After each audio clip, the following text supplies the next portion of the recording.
OK. Et puis là, vous n'avez pas fini votre mission, là, parce qu'il y a d'autres rassemblements qui s'en viennent.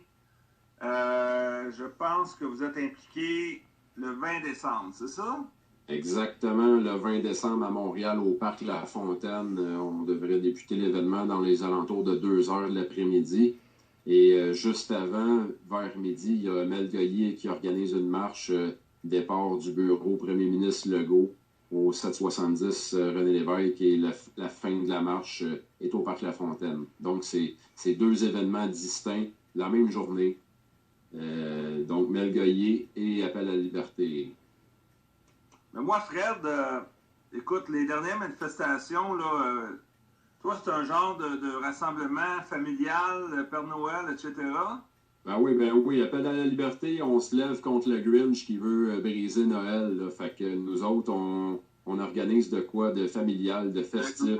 Ça, le Grinch, j'aime ça.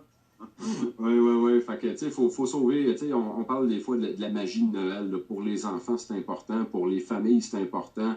C'est pas une grosse grippe, moi, qui va m'empêcher de rencontrer mes amis, ma famille, de célébrer Noël. C'est important de célébrer. Là.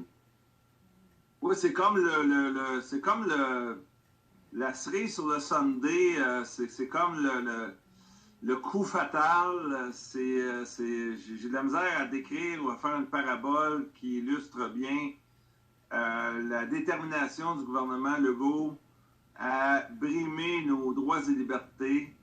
Là, si j'ai bien compris, ça a sorti justement aujourd'hui. Il n'y a plus de Noël. On avait droit, je pense, à 2 rassemblements. Là. Ça, c'est de la folie furieuse, man. Ça, Dan, c'est pas brimer nos droits et libertés. Ça. Rendu à ce niveau-là, là, c'est briser des familles, c'est briser le climat ou le tissu social. Là. C'est grave, là, annuler les festivités de Noël et du jour de l'an pour une grosse grippe. On s'entend-tu, ce COVID, là? Oui, il existe. Là. Je ne nie pas ça. J'en ai connu des gens qui l'ont attrapé. Mais à part des personnes âgées de 70 ans, 80 ans en montant, regarde, des chiffres qui ont sorti dans les journaux, là. On le voit que c'est juste des personnes âgées atteintes de comorbidité qui décèdent du virus. Moi, j'ai pas vu d'enfants qui sont décédés du COVID. J'en ai peut-être entendu un qui était de Granby, mais l'enfant était déjà très, très malade, très atteint. La santé était très, très atteinte. Mais sinon, des enfants qui sont décédés, il n'y en a pas. Donc, pourquoi le gouvernement est rendu à atteindre un niveau de répression aussi élevé puis que les gens ne se lèvent pas? Donc, nous, c'est pour ça qu'Appel à la liberté, le 20 décembre, à Montréal, on va fêter Noël tous ensemble.